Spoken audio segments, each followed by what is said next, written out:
And a lot of companies think they have culture because they have a very big poster at their reception which talks about hustle and ownership and entrepreneur mindset, which is just a fancy buzzword. But when someone comes up with a new idea, they're always shot down.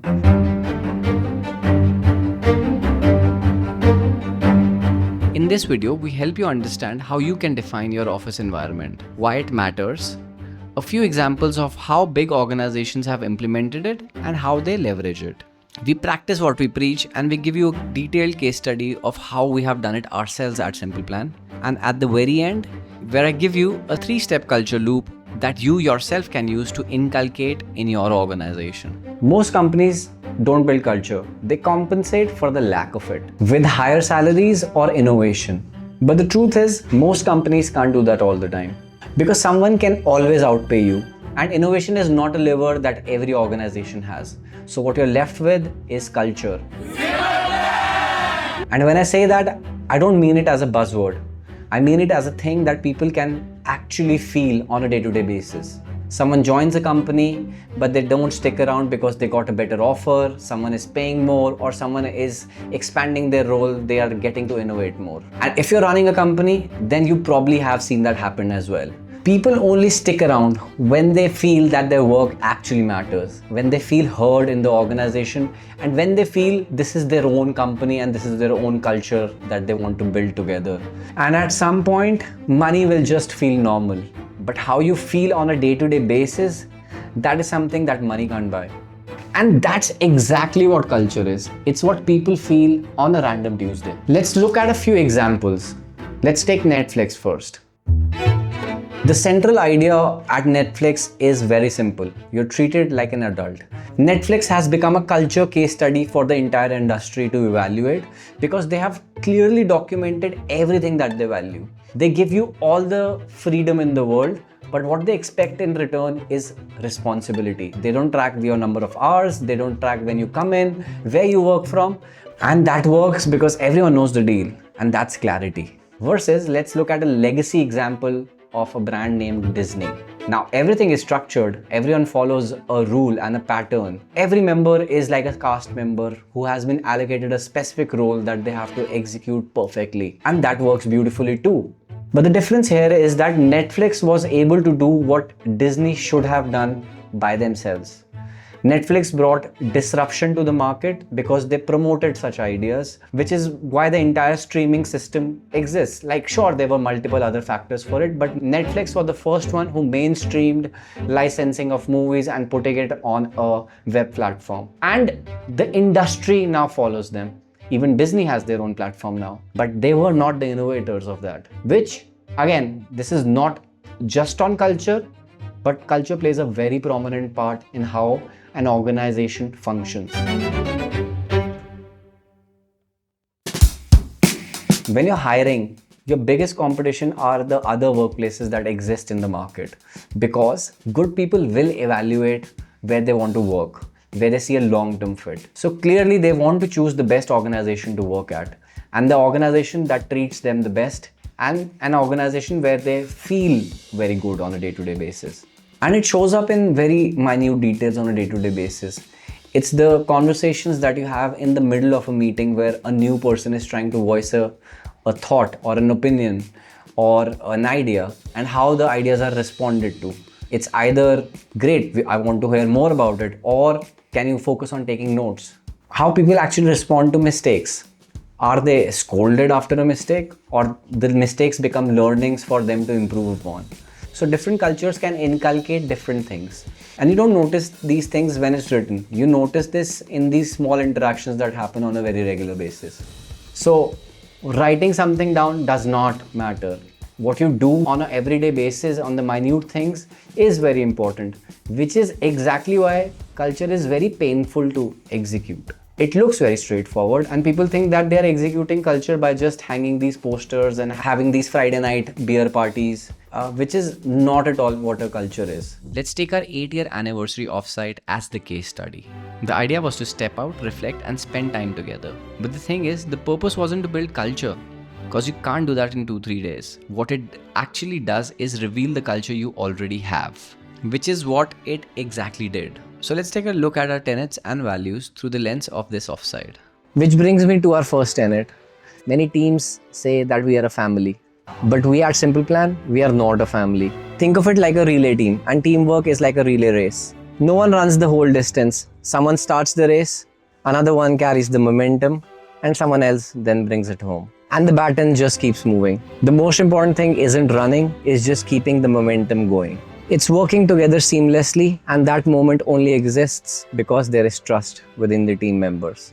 छाव भी है यहाँ पे, आरुषि जहाँ खड़ी है वहाँ छाव है, वहाँ भी खड़े हो सकते हो.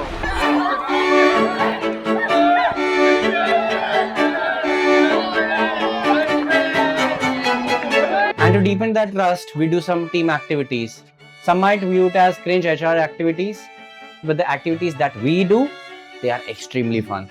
And team activities are very revealing. You suddenly see personalities that never come up during meeting. अब देख लेते हैं थोड़ा सा.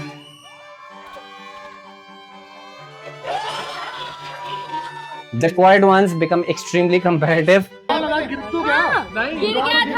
And someone else becomes the loudest motivator. This reminds me of our second pillar. At Simple Plan, we value investment. If you're doing something here, be present, care about it. It is not at all cringe to care, and being nonchalant is not at all cool. Because great work rarely comes from people who are halfway in. It comes from people who are fully committed, even when it's just a game.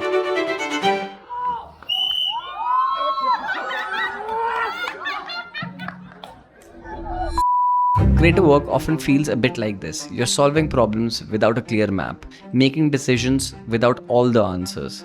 Which brings me to the third pillar, which is choosing the right thing over the easy thing. Sometimes the easiest path isn't the right one. Sometimes the right decision is slower or harder. But over the years, we've learned something simple. Choose the right thing over the easy thing. But always do it with kindness.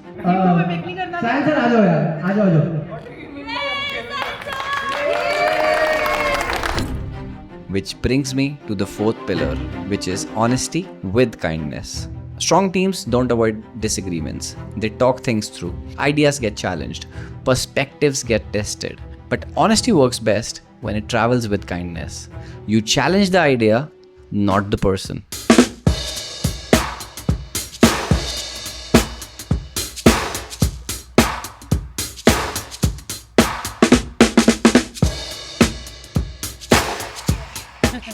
बाकी bread butter है किसी को चाहिए तो bread butter. Which brings me to the fifth pillar. That is seeking excellence, as fancy people call it, Kaizen. At Simple Plan, we believe improvement never really stops. Not the hard work, not the thinking, not the team. Even when things are going well, there's always a way to make it a little bit better.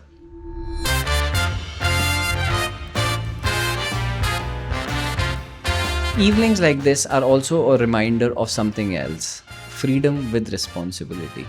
People here have a lot of freedom.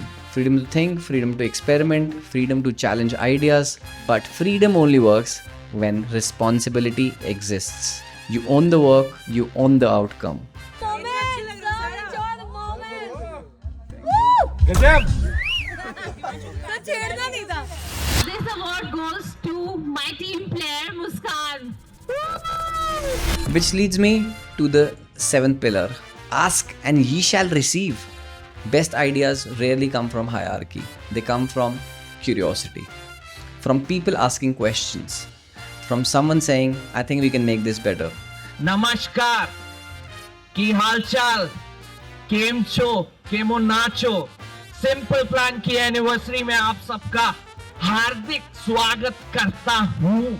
First of all, thank you guys for coming down to Corbett, all 36, 37 of you, each and every one of you. So give yourselves a big round of applause and kisses to yourself. Very nice. This is how we do it at Simple Plan. But how can you inculcate your beliefs and values at your organization? To make it easy for you, here is a 3-step process of how you can execute and inculcate a culture that you are satisfied in your organization. So step 1 is being honest to yourself. What do you really value? You have to first accept that, understand for yourself. Most people start a business because they want to get rich. I wouldn't recommend that, but yeah, that's on you. So if you value being rich, then you value money the most. Then your culture will be around money. It will be driven by what time people reach and what time people leave. It will be driven by is the work executed on time or not. You will incentivize things like that. So you'll reward the person who is the most consistent, who comes to office regularly. You'll reward people who show up every day, because that's what your system is based upon. Plus you'll reward people who'll give the maximum output. So if you're in a tech sort of space and you value innovation a lot, then a lot of your values will be driven by that you will reward people who come up with new ideas, who create these MVPs, who give you the most test cases, who are always catching bugs. So you'll reward them, you'll incentivize them, you'll try to hire more people like that. So being honest to yourself will be step one. What do you really value? Once you have figured that out, write it on a piece of paper, which is step two. You have to document everything, and you have to document it as clearly as possible. We have all our tenets listed out on Notion. Even before someone joins us, we tell them and we urge them that you need to review this Notion board. You have to understand our culture. If you really resonate with it, we have the added advantage that we have videos of our culture as well. So people can just look at those videos, and if they resonate, only then they need to join us. So documenting is very important, because culture is predominantly driven by who you're working with. If you're an organization that focuses a lot on innovation, but you're hiring people that are very creative, it's doomed to fail. You can't change people inherently. And also, if you're focused on money and you're hiring people who value creativity, again, that's a mismatch. If you're money oriented, you need to value people who want to earn more money. And then comes the trickiest step, which is the step 3, which essentially means now you have to inculcate all of this on a day-to-day basis, which becomes the most painful part of the job. But if you are honest in step 1, then you don't need to try too hard, because that's your reality, that's how you function. So you just need to take decisions accordingly. It's the little things that you do. Who do you reward? What kind of conversations are you having? How much freedom do people have? How much responsibilities do they have? When do they come? When do they leave? Everything defines what your culture is, and you need to define it on a day-to-day basis. And the beautiful part of culture, once you execute all of this, everything will feel just easy. You'll find the right people. You'll find people who automatically resonate with you. You don't need to push people on a day-to-day basis then. Everything works in tandem in a very copacetic environment. And the most important part, they don't hate each other. They actually enjoy spending time with each other because they're like-minded. They all believe in a similar goal, in a similar culture that you're trying to build. A quick hack, if you want to evaluate all of this, just think about, if you read this culture doc, would you join this company yourself? And if you do want to, probably you're getting it right. But if the answer is that probably I won't join, then please fix it before you share it with anyone else. Is this honest enough for you, or do you need more honesty? So this is the end of the video, and this is that time when I tell you and I urge you to subscribe. We make a lot of content on agency life. If you want to build a brand, if you want to build a business, if you want to build an organization, this has been a culture-led video. So if you're a founder, you'll get a lot of insights. So don't forget the bell icon, and we post a new video every Thursday. So stay tuned.